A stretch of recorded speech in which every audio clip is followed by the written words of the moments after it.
Hello students, today we are going to study Science 1 Chapter 10 Space Missions. Now, let's see the first topic of it.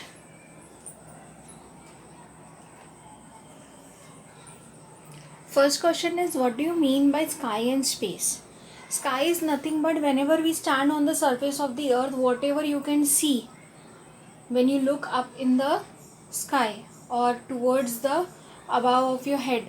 So whatever you can see, the scattering of the sunlight, and some instances even at night you could see certain planets at certain period of time, or else the eclipses, solar or lunar eclipses. So these are, you could say, that comes under the sky, which you can see if you stand on the surface of the earth.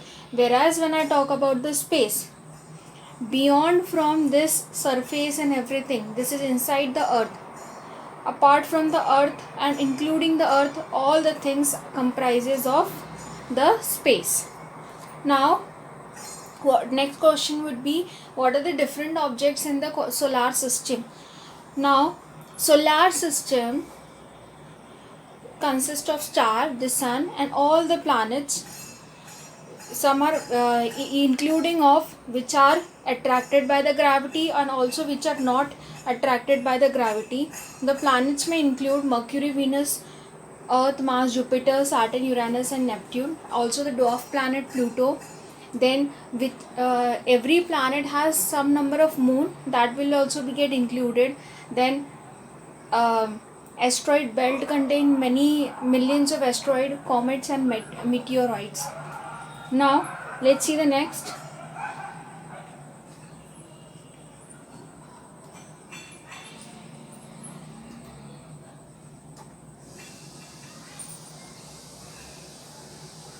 Now let's see, what do you mean by satellite, and how many satellite does the earth have? Natural satellite हम लोग moon को बोलते हैं. अभी या फिर satellite को usually describe कर सकते हैं कि ये कोई भी प्लैनेट हो सकता है या आर्टिफिशियल मशीन हो सकता है जो कि ऑर्बिट, जो कि क्या करता है, रिवॉल्व करता है किसी भी प्लैनेट या स्टार के आसपास. तो सैटेलाइट का मतलब यूजुअली हम लोग आर्टिफिशियल को ही रेफ़र करते हैं जो स्पेस में रिलीज़ किए जाते हैं और वो अर्थ या और किसी प्लैनेट के अराउंड रिवॉल्व होते हैं ताकि उसकी इंफॉर्मेशन निकाल सकें. मून तो एग्जाम्पल है नेचुरल सैटेलाइट का. और भी बहुत सारे आर्टिफिशियल या उसको बोल सकते हैं मैन मेड सैटेलाइट जो कि अर्थ के आसपास घूम रहे हैं. Then next let's see what do you mean by space mission. Space mission का मतलब क्या होता है, कोई भी जर्नी, या तो ह्यूमन बीइंग उसमें जाएंगे या तो फिर ह्यूमन बीइंग नहीं भी जाएंगे. ह्यूमन बीइंग की जगह अर्ली डेज में एनिमल्स को भी भेजा गया था. किस लिए? कोई भी साइंटिफिक डेटा को कलेक्ट करने के लिए, कोई एक पर्टिकुलर रीज़न के लिए उनको सेंड किया गया था. Now let's see the next one.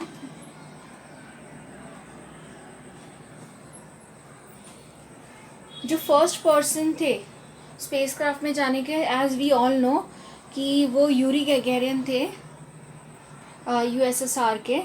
उन्होंने 1961 में ही मून पे स्टेप आउट किया था. यूरी गैगेरियन ने अर्थ का ऑर्बिट, मतलब एक रिवोल्यूशन करके स्पेस में जाके आए थे. और जो फर्स्ट पर्सन जो मून पे गए थे 1969 में, वो यूएसए के थे, नील आर्मस्ट्रॉन्ग, ये भी हम जानते हैं.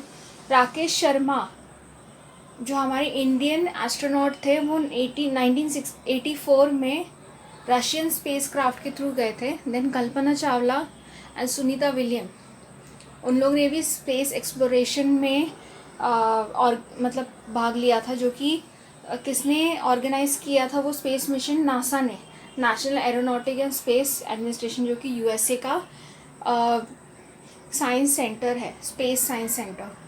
नाउ कौन कौन सी टाइप के टेलीस्कोप है जो अर्थ के अराउंड ऑर्बिट होते हैं? अभी सिंस मैनी ईयर्स बहुत से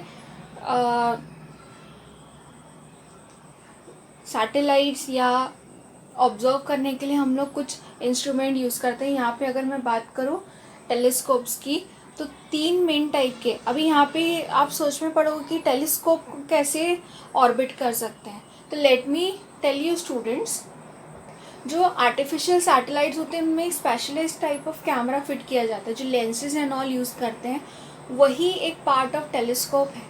तो उसमें से 3 मेन टाइप के हैं, एक है reflecting, refracting and catadioptric telescopes. Radio telescope क्या करते हैं, सारे रेडियो वेव्स को कलेक्ट करते हैं और उसको एक जगह फोकस करके पुट करते हैं डिस्टेंस ऑब्जेक्ट तक। रेडियो वेव्स यूजुअली हम लोग सिग्नल्स एंड ऑल के लिए यूज़ करते हैं, जो हमारे ब्रॉडकास्ट एंड ऑल होते हैं उसके लिए। स्पेस टेलीस्कोप जो अर्थ के आसपास घूमते हैं वो क्या करते हैं, वेवलेंथ कलेक्ट करते हैं लाइट का, जो कि एटमॉस्फेयर के हिंड्रेंस होते हैं, उसको वो ब्रेकआउट करके वो वेवलेंथ्स को कलेक्ट करते हैं ताकि उनको और नॉलेज मिल सके। Now let's see the next part. 3 type के टेलीस्कोप होते हैं, refractor, reflector and catadioptric. Now refractor वाला क्या करता है कि वो किसी भी चीज़ का इमेज बनाने के लिए, अगर मुझे किसी प्लैनेट का इमेज फाइंड आउट करना है तो रिफ्रैक्टिव टेलीस्कोप यूज़फुल है। रिफ्लेक्टिंग में क्या होता है कि उसमें अलग अलग टाइप के अरेंजमेंट होते हैं मिरर्स के, ताकि वो एक परफेक्ट इमेज दे सके। कैटा डायोप्ट्रिक क्या करता है, मिरर और लेंसेज दोनों का वो कॉम्बिनेशन होता है जिससे कि वो एक पर्टिकुलर इमेज बना करके दे सके। लेट्स सी हम लोगों को ये स्पेस मिशंस भी करने के लिए क्यों ज़रूरी है। अब अगर आप देखोगे कि पहले के ज़माने में विलेज लाइक, आज जो हम लोग जिस चीज़ को गांव बोलते हैं, अब वो गांव भी गांव नहीं रह गया है। कितनी एडवांसमेंट हुई है टेक्नोलॉजीज़ में। It is also space missions भी काफ़ी ज़्यादा उसमें हेल्पफुल होते हैं। नाउ अगर मुझे इजीली किसी से कांटेक्ट करना होगा तो मैं कहीं पे भी दुनिया के किसी भी कोने से किसी से भी कांटेक्ट कर सकती हूँ। सो वो भी बहुत कम टाइम में। रीज़न क्या है, मोबाइल फ़ोन्स, इंटरनेट। तो वो सिग्नल्स हम लोगों को बच्चों कैसे मिलते हैं, ये जो स्पेस मिशंस होते हैं सैटेलाइट्स के वाया जो सिग्नल्स एंड ऑल है वो पास ऑन होते हैं। नाउ घर बैठे बैठे भी हम लोग क्या कर सकते हैं, कहीं का भी नॉलेज ले सकते हैं। इसलिए आज की डेट में हम लोग इंटरनेट के बिना कोई काम नहीं कर पा रहे। इनफैक्ट आप आज भी देख रहे हो कि हम लोग ऑनलाइन लेक्चर्स तक आ चुके हैं। डिजिटलाइजेशन एजुकेशन में भी आ गई है। अभी just because of the internet हम लोगों को कोई भी इंफॉर्मेशन चाहिए, गूगल किया मिल गया। या मुझे वेदर कंडीशन जानना है, म्यूज़िक सुनना है, जो भी एक्टिविटीज़ करना है, it is that very easily available on the internet. या फिर मुझे कोई चीज़ नहीं समझ में आ रहा है, मुझे क्या प्रिकॉशंस लेना है, हर चीज़ अवेलेबल है। You just need to Google it up and you get everything. यहाँ पे आप देखोगे कि बच्चों एक इमेज दिया हुआ है, कम्युनिकेशन कैसे होता है आर्टिफिशियल सैटेलाइट का। नाउ वॉर टाइम में भी अगर आप देखोगे तो इजीली हम लोगों को एनिमी का आर्टिफिशियल सर्विलेंस, मतलब वो लोग क्या कर रहे हैं क्या नहीं कर रहे हैं वो हम लोग सैटेलाइट्स के थ्रू ही पता कर लेते हैं। और साथ ही साथ फॉसिल रिजर्व कौन कौन सी जगह फॉसिल रिच है वो भी पता चलता है वाया सैटेलाइट्स। बहुत से स्पेस मिशन का एप्लीकेशन है, इसीलिए तो वो इतनी ज़रूरी है। अभी स्पेस मिशन से रिलेटेड आपने कुछ मूवीज़ भी देखी होंगी। मार्स मिशन पर था, मंगलयान का जो था मिशन, वो भी आपको क्लियरली पिक्चर देगा कि किस तरीके से कैसे एक सैटेलाइट को फॉर्म करके उसका आइडिया कैसे कम अप होता है and then they put it in the space. And secondly जब ये वॉर कंडीशन का एग्जाम्पल बोला है ना, you can see the best thing in the movie name Parmanu. उसमें भी अगर आप देखोगे तो वाया सैटेलाइट दे एक मूवी का पार्ट है जहाँ पर ना वो लोग to set up the mines, वो लोग हिंड्रेंस क्रिएट करते हैं अदर कंट्री के सैटेलाइट में, क्योंकि सैटेलाइट के थ्रू वो लोग ये मॉनिटर कर सकते हैं कि किस प्लेस पे वो लोग, अगर ऐसा कोई माइंस का या तो फिर कुछ वॉर कंडीशन या ऐसा कुछ तो नहीं हो रहा है, ये सारी चीज़ें वो लोग डिटेक्ट करते हैं एक ही प्लेस पर बैठे बैठे। और ये सारी चीज़ें क्यों पॉसिबल होती है students? Even today we are doing it because of the artificial satellite which is present beyond the which is present in the earth space. Now artificial satellite क्या होता है वो हम लोग देखेंगे। Natural satellite, now let's have a look on the artificial satellite. Natural satellite वो किसी भी प्लैनेट या अर्थ के आसपास घूमता है, वो सन के थ्रू ही लाइट ले करके, या उसके पास कुछ अमाउंट ऑफ लाइट प्रेजेंट होगी जिसके वजह से वो दिखता है in presence in absence of sun, वो सैटेलाइट दिखता है। जैसे कि अर्थ में हम लोगों को मून दिखता है। नाउ कुछ और प्लैनेट्स में एक से ज़्यादा मून भी प्रेजेंट है, और कुछ जैसे हमारे अर्थ के पास सिर्फ एक ही नेचुरल सैटेलाइट है, वन मून। सिमिलरली अगर मैन मेड ऑब्जेक्ट भी अगर अर्थ के आसपास रिवॉल्व होता है एट अ फिक्स्ड ऑर्बिट, उसको ऑर्बिट दिया गया है, और किसी भी सिर्फ अर्थ के नहीं या और किसी प्लैनेट के आसपास भी, तो उसको बोलोगे आप आर्टिफिशियल सैटेलाइट। अभी फर्स्ट आर्टिफिशियल सैटेलाइट का नाम था स्पुतनिक, जो कि सोवियत यूनियन ने 1957 में सेंड किया था। उसका फिगर भी दिया गया है यहाँ पर स्पुतनिक का। नाउ ये किसके ऊपर वर्क करता है? Solar energy.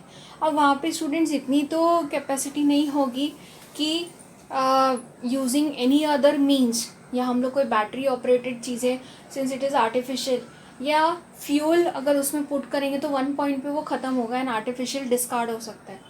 सो उसी accordingly using the solar energy ही वो सैटेलाइट्स वहाँ पर रिवॉल्व करते हैं।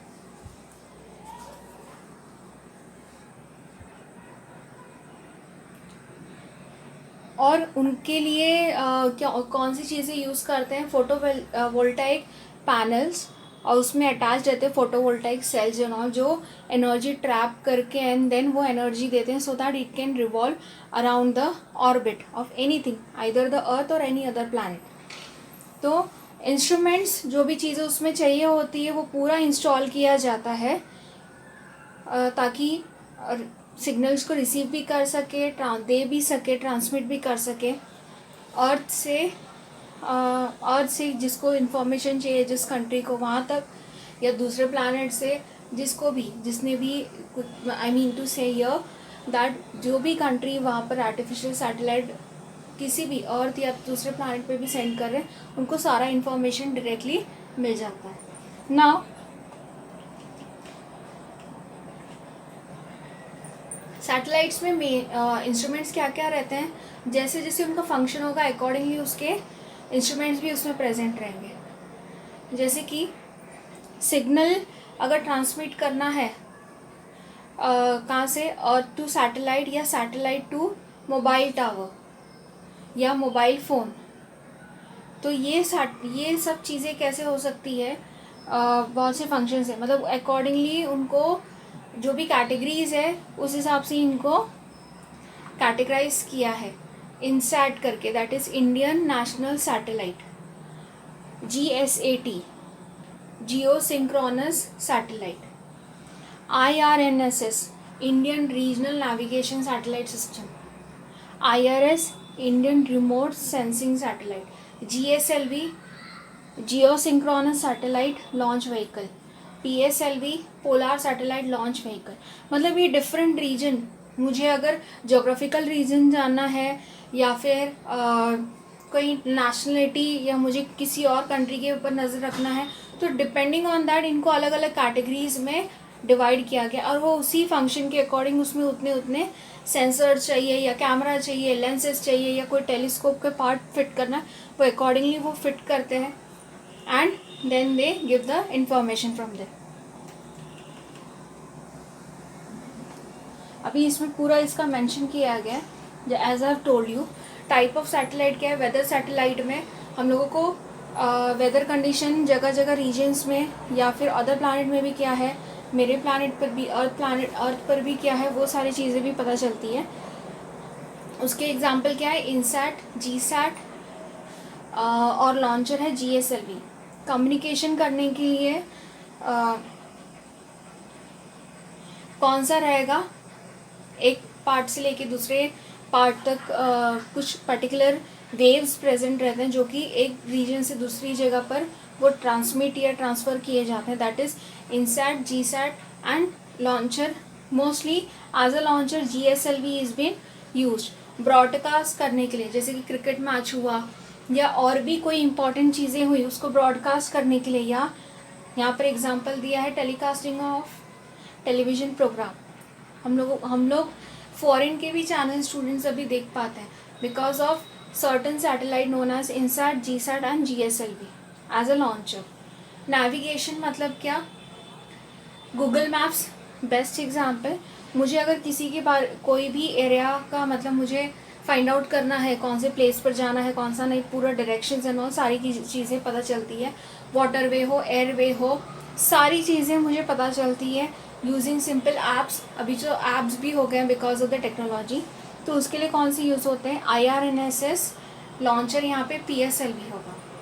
मिलिट्री सैटेलाइट भी होता है जो सिर्फ मिलिट्री रिलेटेड इन्फॉर्मेशन, वो पब्लिकली अवेलेबल नहीं होता है, सिर्फ मिलिट्री पीपल एंड गवर्नमेंट के पास ही होता है। तो वो सिक्योरिटी एक्सपेक्ट से रिलेटेड जो भी है इन्फॉर्मेशन कलेक्ट करके एंड देते हैं। Then earth observation, observatory satellite भी बोलते हैं उसको। मिलिट्री सैटेलाइट इसमें भी आएगा, IRNSS एंड लॉन्चर वहाँ पे PSLV ही रहता है। ऑब्जर्वेटरी में जैसे मैंने कहा कि फॉरेस्ट के बारे में जानना है, डेजर्ट, ओशियन, पोलर आइस कहाँ पर है, या किसी स्पेस को एक्सप्लोर करना है, नेचुरल रिसोर्सेज कितने हैं कितने नहीं, ये तो हम लोगों ने अभी भी देखा कि फॉसिल फ्यूल है नहीं है, वो भी हम लोगों को सैटेलाइट से पता चल जाता है। Because of the satellite we come to know. Then observation करना है या नेचुरल कैलामिटीज से रिलेटेड अगर कुछ पता करना है, जैसे कि फ्लड या अर्थक्वेक के बारे में, सो वो हेल्प करते हैं ऑब्जर्वेटिव सैटेलाइट, वो है IRS एंड लॉन्चर PSLV। अभी यहाँ पे you can see this also, watch and share with others. 2 link दिए गए, you can go through it and search for the same. Next देखेंगे ऑर्बिट्स कौन कौन से हैं आर्टिफिशियल सैटेलाइट के। सारे आर्टिफिशियल सैटेलाइट सेम ऑर्बिट में ही नहीं रहते हैं। ऑर्बिट मतलब अभी यहाँ पर अर्थ से कितने डिस्टेंस पे जाना है जिससे कि उतना पर्टिकुलर इन्फॉर्मेशन वो लोग दे सके। तो उनके फंक्शंस हाइट के ऊपर डिपेंड करते हैं, as I have said, from the surface of the earth. फिर ऑर्बिट का नेचर कैसा है, एलिप्टिकल होना चाहिए या सर्कुलर होना चाहिए। एलिप्टिकल मतलब एग शेप टाइप होगा ऑर्बिट, या फिर सर्कल में होगा। देन एक पर्टिकुलर एंगल पे ही वो उसको पुट किया जाता है। देन प्रॉपर ऑर्बिट में ही जाना चाहिए, स्पेसिफिक हाइट पे अर्थ के सरफेस से। वो सारे ये सारे कंडीशंस है स्टूडेंट्स। तो उस अकॉर्डिंगली सैटेलाइट लॉन्चर को हम लोग सेट करते हैं and accordingly it is been put. और आप लोगों को मे बी एस्केप वेलोसिटी का कॉन्सेप्ट नहीं बताया होगा। एस्केप वेलोसिटी स्टूडेंट, यहाँ पे तो क्रिटिकल वेलोसिटी वगैरह भी दिया हुआ है। एस्केप वेलोसिटी मतलब क्या, वो एक उस वेलोसिटी से मुझे उस ऑब्जेक्ट को फेंकना है ताकि वो एक पर्टिकुलर ऑर्बिट में जाके फिट हो। या फिर एस्केप वेलोसिटी यहाँ पे क्यों काम होती है, I am sorry, escape velocity यहाँ पे इसलिए काम आती है ताकि अगर हम लोगों ने आर्टिफिशियल सैटेलाइट को पुट किया तो it shouldn't be the case कि अर्थ की ग्रेविटी की वजह से वो पुल डाउन होके फिर से नीचे आ जाए। It should escape the earth gravity and उसके बियॉन्ड ही हर सैटेलाइट को पुट किया जाता है, अदरवाइज वो स्ट्रेट अवे अर्थ के सरफेस के पर आकर के गिर जाएगा।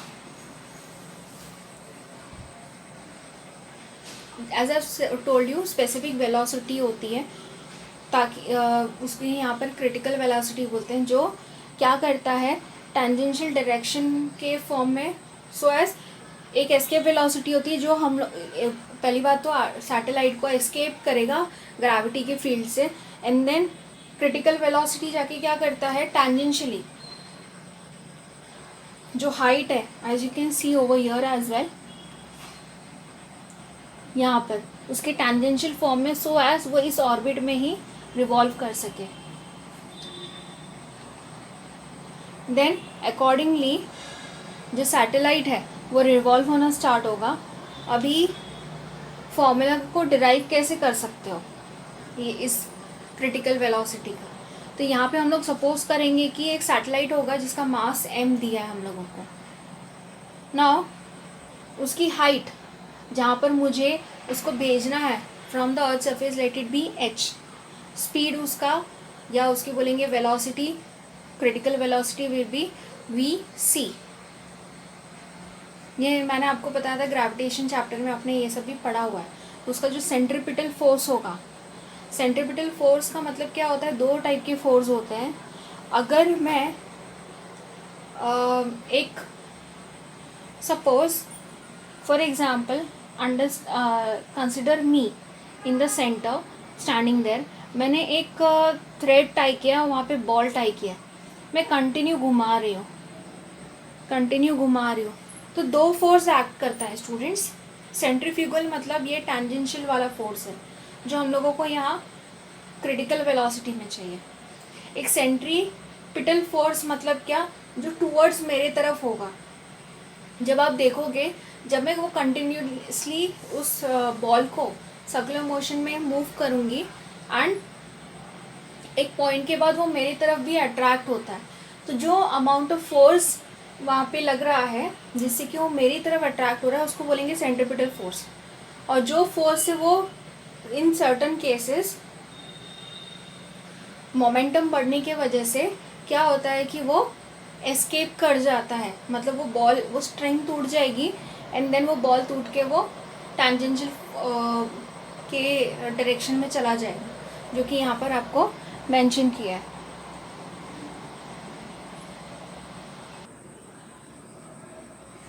Centripetal force and centrifugal force, I hope you all have studied.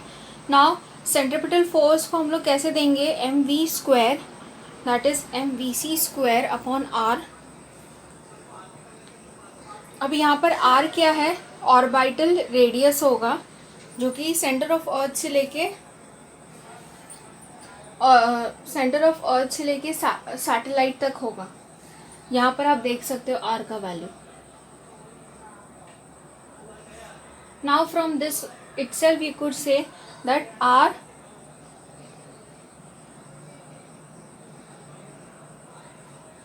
will be equal to h. The centripetal force is provided by the gravity of the earth, इसलिए centripetal force that will be also equal to the gravitational force between the earth and satellite.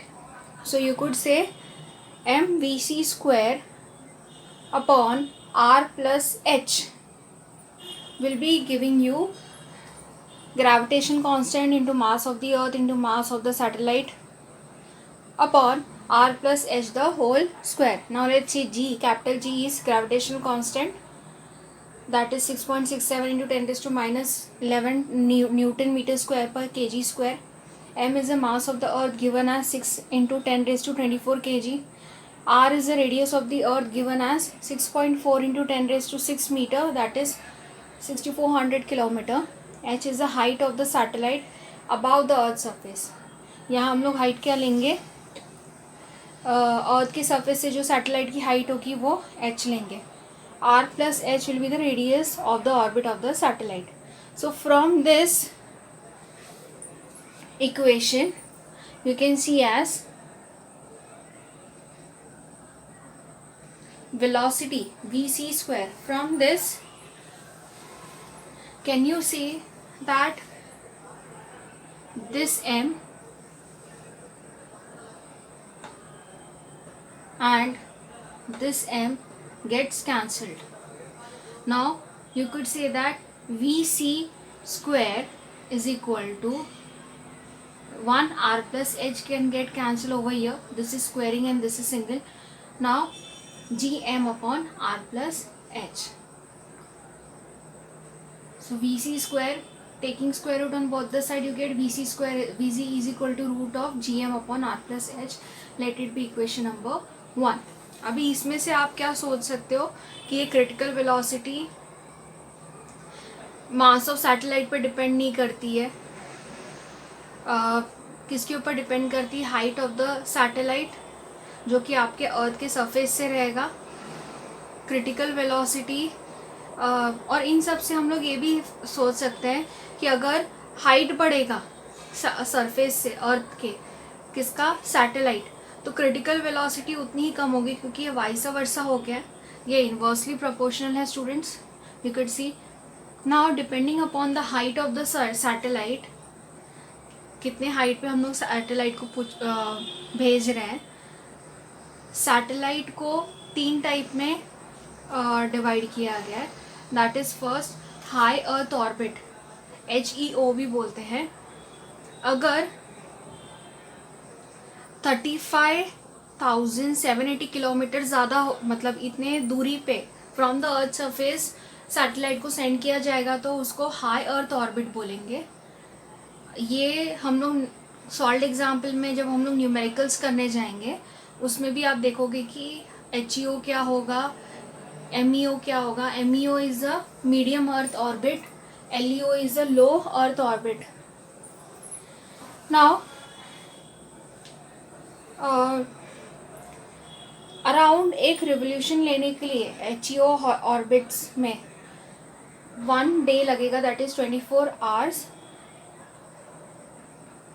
अगर वो equator से parallel move कर रहा है, equator की तरफ से, so the time of revolution, एक ही व्हीकल या फिर दूसरा व्हीकल हो,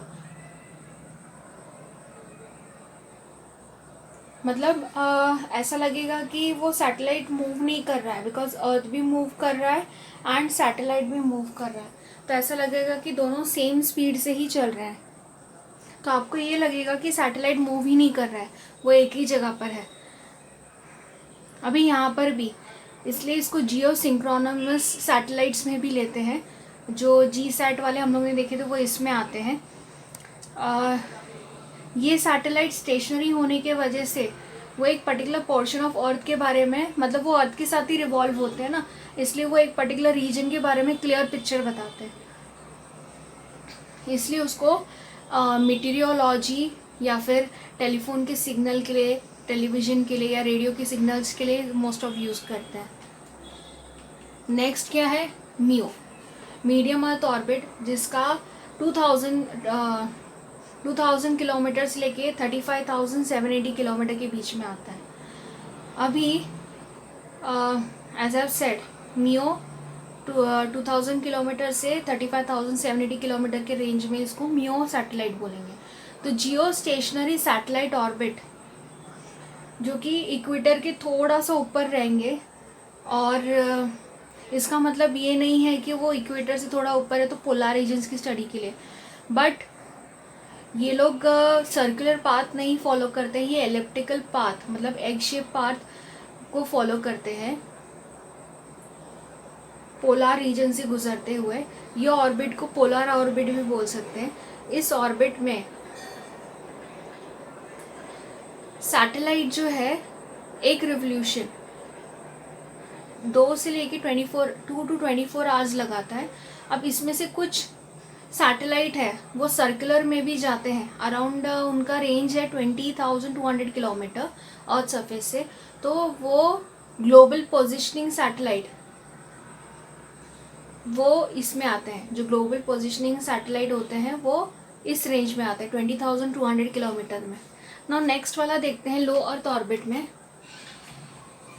इफ द अर्थ अगर हाइट अराउंड कितनी होनी चाहिए 180 किलोमीटर से 2000 किलोमीटर तक, तो उसको लो अर्थ ऑर्बिट में काउंट करेंगे आप. उनकी हाइट के ऊपर उनका जो एक रिवोल्यूशन 90 मिनट्स में कंप्लीट होता है। तो इंटरनेशनल स्पेस स्टेशन या हबल टेलीस्कोप्स जो होते हैं वो भी, जो मैंने कहा ना टेलीस्कोप भी यूज़ करते हैं सैटेलाइट या स्पेस मिशंस में, तो वो उसमें यहाँ पर टेलीस्कोप्स यूज़ करते हैं लो अर्थ ऑर्बिट में। अभी यहाँ पर आपको क्लियर होगा हीओ कैसे होता है, हीओ इक्वेटर वाले में, मियो कैसे होता है वो पोलर रीजन से ऐसे इलेप्टिकल टाइप होता है, लियो और क्लोज होगा अर्थ सरफेस से बट टुवर्ड्स द इक्वेटर वाले में। अभी क्या हुआ था पता है, पुणे में college of engineering in Pune COEP के जो स्टूडेंट्स थे उन्होंने एक छोटा सा सैटेलाइट बनाया और स्पेस में इसरो के थ्रू 2016 में रिसेंटली उन्होंने सेंड किया और उसका नाम रखा था स्वयं। इसका वेट ही अराउंड 1 kg है और अराउंड 515 किलोमीटर पे वो ऑर्बिट करता है। तो इसका मेन ऑब्जेक्टिव क्या था कि पॉइंट टू पॉइंट मैसेजिंग जो आजकल सोशल नेटवर्किंग के टाइम पे जो नए नए ऐप्स बने हैं मैसेजिंग के लिए, तो वो इसके लिए यूज़ होते हैं, जो ये एक सैटेलाइट है इंडिया में। नाउ इसमें 2 एग्जांपल्स दिए solve that I will explain you when I am doing the numerical part. Now let's see the next satellite launch vehicles. ये किस लिए यूज़ होते हैं, ताकि व्हीकल का काम बेसिकली स्टूडेंट्स क्या होता है कि एक प्लेस से ऑब्जेक्ट हो, ह्यूमन बीइंग हो या किसी भी चीज़ को एक जगह से दूसरी जगह पे उसके डिज़ायर्ड जगह पे डेस्टिनी में पहुंचाना। सो सैटेलाइट लॉन्च व्हीकल भी वही काम करते हैं। वो Newton third law of motion के ऊपर, थर्ड लॉ क्या है, every action has an equal and opposite reaction, तो उसके ऊपर वो अकॉर्डिंगली बेस्ड रहते हैं व्हीकल्स। उसमें फ्यूल यूज़ करते हैं। जो भी गैस प्रोड्यूस होता है इसमें, जो फ्यूल जब जलता है तो वो और एक्सपांड होता है, बिकॉज बहुत फोर्सफुली जो हम लोग देखते हैं ना कि एक एक पार्ट बाद में धीरे धीरे डिटैच होता है। कभी अपने कार्टून्स में भी देखा होगा या मिशन मंगल मूवी जो है उसमें भी आपने देखा होगा।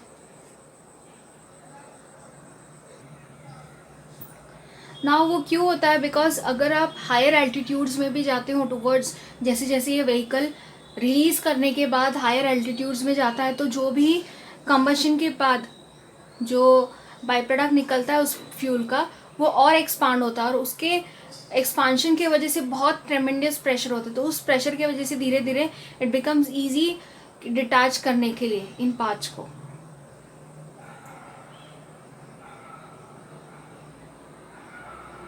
और जो ऊपर का पार्ट होता है रॉकेट का, और भी ज़्यादा उसको पुश किया जाता है just because of this action of the fuel. Now एक थ्रस्ट मतलब क्या, एक पुश आता है जो कि स्पेस की तरफ और पुश करता है। कौन सा, ये फ्यूल वाला एक्शन की वजह से। नाउ लॉन्च व्हीकल या लॉन्च व्हीकल का स्ट्रक्चर, उसका वेट कितना होना चाहिए या कौन से टाइप का सैटेलाइट ऑर्बिट उसमें हम लोग पुट कर रहे हैं, अकॉर्डिंगली उसको डिज़ाइन भी किया जाता है। नाउ जो फ्यूल रहता है वो कौन कौन से फैक्टर्स पे डिपेंड करता है लॉन्च व्हीकल का। सबसे ज़्यादा फ्यूल ही सेंड पुट करना होगा सो एज वो डिज़ायर्ड पोजीशन पे मेरे सैटेलाइट को पुट करके आ सके। नाउ काफ़ी ज़्यादा फ्यूल उसमें 100-200 किलोग्राम भी तक के भी वेट के फ्यूल्स पुट करने रहते हैं और इसके लिए बहुत सी स्टेजेस में उस व्हीकल्स को यूज़ किए जाते हैं। नाउ लेट्स सी यहाँ पे क्या बोला है कि लॉन्च व्हीकल में 2 स्टेजेस होते हैं। एक तो व्हीकल को लॉन्च करने के लिए वो बेस से ही, ज़मीन से ही उठने के लिए अमाउंट ऑफ फ्यूल लगता है। तो फर्स्ट स्टेज पहला तो फर्स्ट स्टेज वो हो गया, शुरुआत हो। फिर एक पर्टिकुलर वेलोसिटी आने के बाद, एक पर्टिकुलर हाइट तक जाने के बाद जो स्टेज चाहिए वहाँ तक ही हमको पता है कि उतना ही फ्यूल चलेगा। उसके बाद में फिर सेकेंड स्टेज आता है। सेकेंड स्टेज होने के बाद जो मेन बॉडी है वो हट जाती है ना, ऊपर का जो नोजल वाला पार्ट है, जो प्लेस फॉर सैटेलाइट बोला है, वो पार्ट फाइनली ही रहता है और वही डेस्टिनेशन पे पहुंचाता है।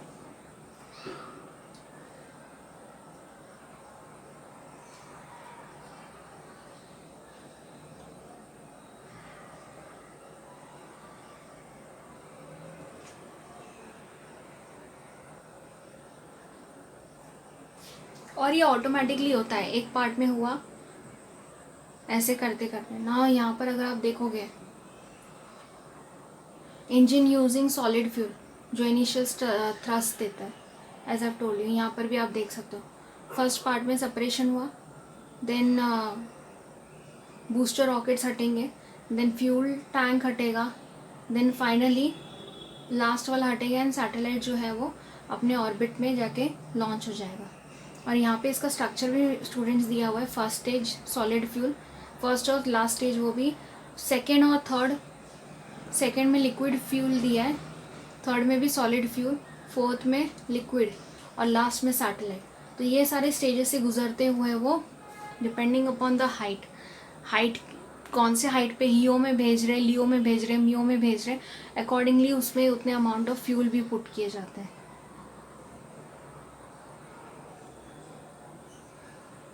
अभी हमको ये पता है कि ये व्हीकल्स बहुत ज़्यादा कॉस्ट करोड़ों रुपए लगते हैं गवर्नमेंट के, तो यूएस ने इसलिए स्पेस शटल डेवलप किया है जो अर्थ को रिटर्न आता भी है।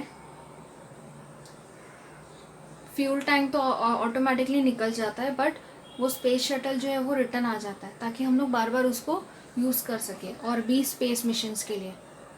नाउ अभी हम लोग ने बेसिक देखा होगा फायर क्रैकर। हम लोग खुद को एक बहुत एस्ट्रोनॉट टाइप जो पहले के थे, अभी तो खैर ऐसे टॉयज़ एंड ऑल भी आ गए, गेम्स भी आ गए जहाँ हम खुद को एज अ एस्ट्रोनॉट इमेजिन कर सकते हैं, जो छोटे किड्स थे वो। तो रॉकेट हम लोग दिवाली में यूज़ किया करते हैं। अभी तो खैर फायर क्रैकर्स बर्न करना भी बैंड है। अभी रॉकेट में भी वो फ्यूल रहता है, अगर आप देखोगे, जो हिंदी में उसको बारूद कहते हैं, सिल्वरी कलर का एंड ऑल दैट, वो मैग्नीशियम एंड ऑल का वो मिक्सचर ही रहता है एक टाइप से ना। वो यूज़ करते हैं सैटेलाइट लॉन्चर के लिए। यहाँ पे when I am talking about Diwali rocket, वो हम लोग जलाते हैं एंड वो सीधा कितने हाइट तक जा कर के देन इट गेट ब्लास्ट। सो ये हम लोग बेटर तरीके से कैसे कर सकते हैं, Newton third law of motion से, कि वो ऑपोजिट डायरेक्शन में ही जाके लॉन्च हो जाता है। अगर बलून का भी मैं एग्जांपल दूँ, बलून को आपने ब्लो किया और उसको छोड़ दिया, तो वहाँ पे भी वो एक रॉकेट की तरह यहाँ वहाँ जब तक उसमें एयर प्रेजेंट है तब तक वो पूरा मूव करेगा, एयर ख़त्म तो वो नीचे गिर जाएगा। So this is explain by the Newton third law of motion. Next देते हैं स्पेस मिशन जो कि अर्थ से दूर पे किए गए थे। अभी हम लोगों ने जैसे कि पहले भी देखा, अभी आर्टिफिशियल सैटेलाइट काफ़ी हमारी लाइफ को इजी बनाते हैं, इसलिए हम लोगों ने स्पेस मिशंस को बढ़ावा भी दिया। प्रीवियस 9th स्टैंडर्ड में आप लोगों ने ये भी देखा होगा कि टेलीस्कोप, आर्टिफिशियल सैटेलाइट, ये लोग किस तरह से हेल्प करते हैं इंफॉर्मेशन गैदर करने के लिए, किसी भी ऑब्जेक्ट, स्पेस रिलेटेड ऑब्जेक्ट्स या फिर अर्थ में भी फार ऑफ ऑब्जेक्ट्स के लिए भी, या यूनिवर्स में किसी चीज़ के बारे में जानना है तो उसी तरह से ये स्पेस मिशन भी फर्दर और अच्छे से नॉलेज लेने के लिए यूज़फुल है। और इस मिशंस में क्या करते हैं, स्पेसक्राफ्ट को नियर बाय ऑब्जेक्ट जो कि सोलार सिस्टम के आसपास ही, ताकि वो और भी इंफॉर्मेशन दे सके। और इसीलिए हम लोग सोलार सिस्टम में क्या प्रेजेंट है, कौन से प्लैनेट प्रेजेंट है, नहीं है, वो डॉफ प्लैनेट था नहीं था, कोल्डेस्ट प्लैनेट है, अराउंड टेम्परेचर क्या होगा क्या नहीं होगा, तो वो सारी चीज़ें डिटेक्ट कर पाए हैं just because of the space mission. और इसके लिए ही जैसे कि मैंने कहा कि वो अर्थ की ग्रेविटेशन फोर्स को एस्केप करके ही जाते हैं, तो इनिशियल वेलोसिटी जो होती है किसी भी ऑब्जेक्ट को, वो हमेशा एस्केप वेलोसिटी से ज़्यादा ही होना चाहिए। ये हम लोगों ने ग्रेविटी में भी देखा था। तो एस्केप वेलोसिटी के बारे में देखेंगे, उसका फॉर्मूला। ये तो हम लोगों ने क्रिटिकल वेलोसिटी का भी देखा था, gm/r, but escape velocity double the होता है उसका, twice of gm/r। Now g is the gravitational constant, mass of the planet, and r is the radius of the planet. ये कौन सी वेलोसिटी है? मुझे उस प्लैनेट को पार करके आगे जाना है इसके लिए। तो उसका आप जब कैलकुलेशन करते हो, कैपिटल जी का भी वैल्यू दिया है, मास ऑफ अर्थ की अगर मैं बात करूँ यहाँ पे अर्थ की, तो उसका भी वैल्यू दिया है 6 × 10⁻24 kg, and similarly radius of planet भी दिया है। तो उसको अगर कैलकुलेट करोगे यू विल गेट 11.18 km/s। सो अर्थ का जो एस्केप वेलोसिटी अराउंड कितना है? 11.2 km/s। मिनिमम उसका वेलोसिटी, मुझे अगर कोई सैटेलाइट को सेंड करना है तो मिनिमम उसकी वेलोसिटी कितनी होनी चाहिए? 11.2 km/s।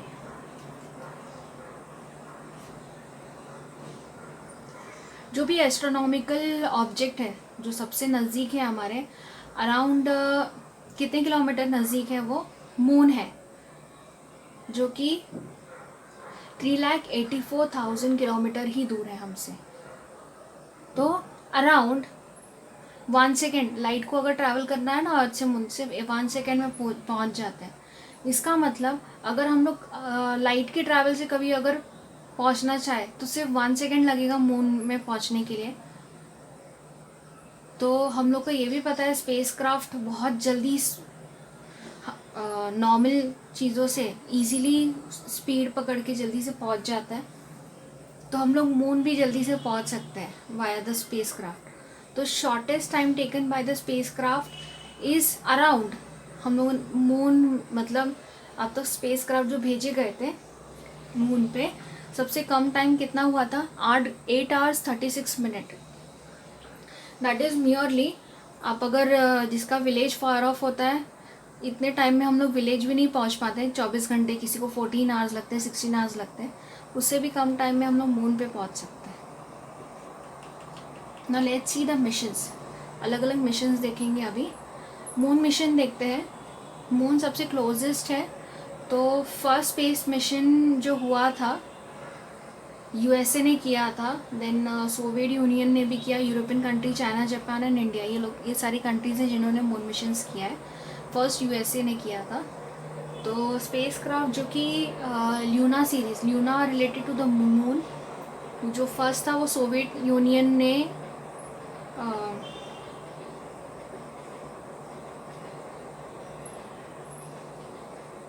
जो कि ल्यूना सीरीज़ में जब हुआ था तो वो सोवियत यूनियन वालों ने भेजा था। ल्यूना 2, ये इसलिए मून के बारे में, ल्यूना 1, ल्यूना 2, ये सब ल्यूना सीरीज़ थे जो सोवियत यूनियन ने क्रिएट किया था, स्पेसक्राफ्ट के नाम है। नाउ ये मिशन के, तो वो कब हुआ था? 1959 में फर्स्ट हुआ था। उसके बाद में 1975 तक 15 स्पेसक्राफ्ट ने केमिकल एनालिसिस तक करके आए हैं और उसकी ग्रेविटी तक मेजर करके आए, डेंसिटी भी पता है, रेडिएशंस भी पता है। तो लास्ट 4 जो क्राफ्ट है वो मून पे जो गए थे, उन्होंने स्टोन के सैंपल भी लेके आए हैं और लैब में जाके उन्होंने चेकआउट भी किया। अमेरिका ने मून मिशन को 1962 से लेके 1972 तक किया था, और उसमें से मैंड मिशन है। मैंड मिशन मतलब क्या? और ये जो सोवियत यूनियन वालों ने अनमैंड किया था और अमेरिका ने मैंड वाला किया था। तो जुलाई 1969 में नील आर्मस्ट्रॉन्ग जो फर्स्ट ह्यूमन बीइंग थे मून पे जाने के लिए। 2008 में इंडियन स्पेस, जो कि इसरो है, इंडियन स्पेस रिसर्च ऑर्गेनाइजेशन ने, उन्होंने चंद्रयान-1 लॉन्च किया था और मून के ऑर्बिट में ही उसको सेंड किया, और वो इतना सक्सेसफुल हुआ कि अर्थ में काफ़ी ज़्यादा यूज़फुल इंफॉर्मेशन देने लगा एक ही साल में। सबसे पहला इम्पॉर्टेंट इसमें इंडियन वाले में से क्या समझ में आया कि वहाँ पे पानी भी प्रेजेंट है, वाटर प्रेजेंट है। तो ये इंडिया फर्स्ट कंट्री आती है इसमें to discover water on moon. Mars missions देखते हैं। मून के बाद ही नेक्स्ट प्लैनेट अर्थ के मार्स है। तो जो भी astronomical object, as I told, Mars है। तो काफ़ी नेशन ने ट्राई किया, बट मार्स मिशन काफ़ी डिफ़िकल्ट हुआ और unsuccessful. Finally, as I told you, ISRO ने परफॉर्म किया मार्स मिशन का, और वो आज तक याद है। और ये उसका नाम दिया था मंगलयान, जो बहुत मिनिमम एक्सपेंसेस नवंबर 2013 में लॉन्च किया था। और मार्स के ऑर्बिट तक जाने के लिए उसको लगा था सितंबर 2014। ये आप इमेजिन भी नहीं करोगे। एक पीएम मोदी की स्पीच में भी था, एक चाय के कप का जो डेली होता है 5 रुपीज़ 6 रुपीज़, उससे भी कम बजट में इंडिया के पर पर्सन के अगर हिसाब से देखोगे तो उससे भी कम बजट में मतलब जा पाए थे मार्स। कम बजट में भी एंड सक्सेसफुल भी इतना था, सारी चीज़ें। Now let's see the certain astronomers. Rakesh Sharma वो फर्स्ट इंडियन थे वो जो कि स्पेस में ट्रैवल किए थे। उनके साथ इन्होंने रशियन स्पेसक्राफ्ट में गए थे यूएसएसआर में, और स्पेस में 8 दिन में रहकर आए थे। कल्पना चावला, उन्होंने इंजीनियरिंग एरोनॉटिक्स में किया था 1988 में, और डॉक्टरेट हासिल किया था in the university of Colorado. वो 336 आवर्स रिसर्च मिशन के लिए गई थी वो, और आते वक्त 1 फरवरी 2003 को कोलंबिया, तो वो जो स्पेसक्राफ्ट है वो एक्सप्लोड हुआ और कल्पना चावला की डेथ हो गई। Then was the Sunita William, ये भी इंटरनेशनल स्पेस मिशन में गए थे, स्पेस शटल में। स्पेस शटल की डिस्कवरी जो हो रही थी उस टाइम पे 2006 में, उन्होंने around 29 hours outside the space मतलब उन्होंने काम किया। उन्होंने रिकॉर्ड भी बनाया कि 192 डेज वो वहाँ पर रही थी स्पेस में। और भी दूसरे प्लैनेट्स के मिशंस देखते हैं। बहुत सी चीज़ें मतलब आज भी ट्राई हो रहा है कि और भी प्लैनेट्स को एक्सप्लोर किया जाए। कुछ लैंड कर गए प्लैनेट्स तक, और कुछ सिर्फ पास होके कहीं वैनिश हो गए। और साथ ही साथ ऑब्जर्वेटरी टाइप के जो होते हैं स्पेसक्राफ्ट, वो कॉमेट्स या एस्ट्रॉइड्स की स्टडीज के लिए भी सक्सेसफुली भेजे गए थे, एंड वो प्रॉपर इन्फॉर्मेशन भी मिला कि डस्ट स्टोन्स है या नहीं है, या और कुछ लोगों ने ये एस्ट्रॉइड्स या कॉमेट के सैंपल्स भी लेकर आके रिसर्च वर्क के लिए यूज़ किया गया था। और यही सब चीज़ों की वजह से जो कॉन्सेप्ट्स है, ये किस तरीके से हमारा जो सोलार सिस्टम फॉर्म हुआ है, प्लैनेट्स कैसे हुए, लाइफ कैसे हुई है, वो इसी से रिलेटेड यही स्टडीज़ की वजह से पता चल रहा है। Now Indian and space technology देखते हैं। As we all know, India ने काफ़ी ज़्यादा एडवांसमेंट किया है साइंस एंड टेक्नोलॉजी में। बहुत से सैटेलाइट्स को भी पुट किया, अराउंड 2500 किलोग्राम तक हर टाइप के ऑर्बिट में। उसमें PSLV GSLV ये 2 इम्पॉर्टेंट लॉन्चेस हैं। तो साइंटिफिक एंड जो हम लोग टेक्नोलॉजी की बात करते हैं वो काफ़ी ज़्यादा सोशल डेवलपमेंट के लिए भी काम आया है। उसमें से एक है इनसैट एंड जीसैट, जो काफ़ी ज़्यादा यूज़फुल होते हैं telecommunication, television broadcasting and meteorological services में। हमारे पास टेलीविज़न में या फ़ोन या इंटरनेट सर्विस जो भी है वो इनसैट एंड जीसैट के वजह से। एक और सैटेलाइट लॉन्च हुआ था एड्यूसैट, अभी ये एजुकेशन के लिए यूज़ करते हैं।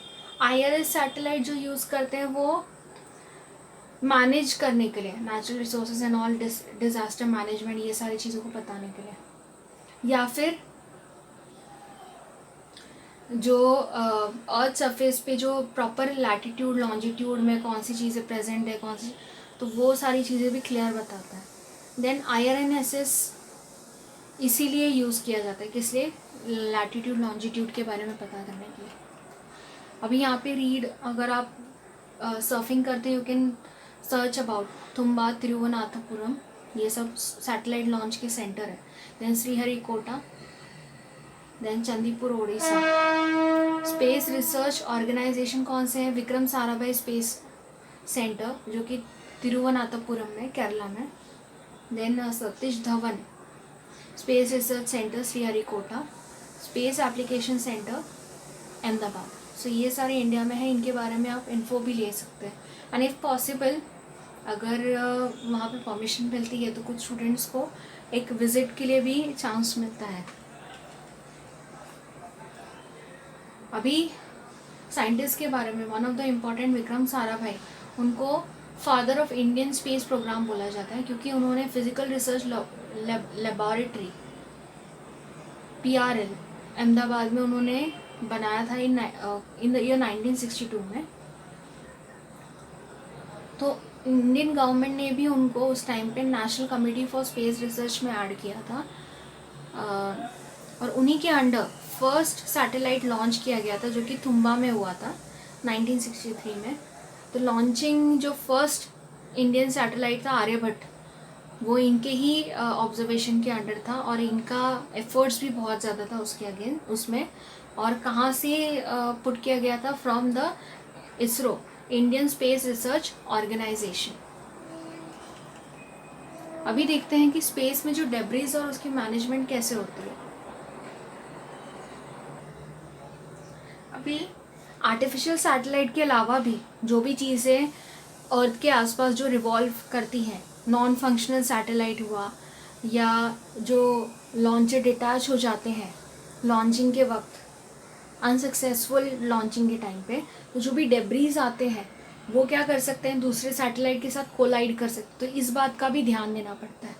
तो अराउंड 2016 में देखा गया था कि 2 करोड़ पीसेस 1 सेंटीमीटर से भी बड़े वो रिवॉल्व करते थे अर्थ के ऑर्बिट में।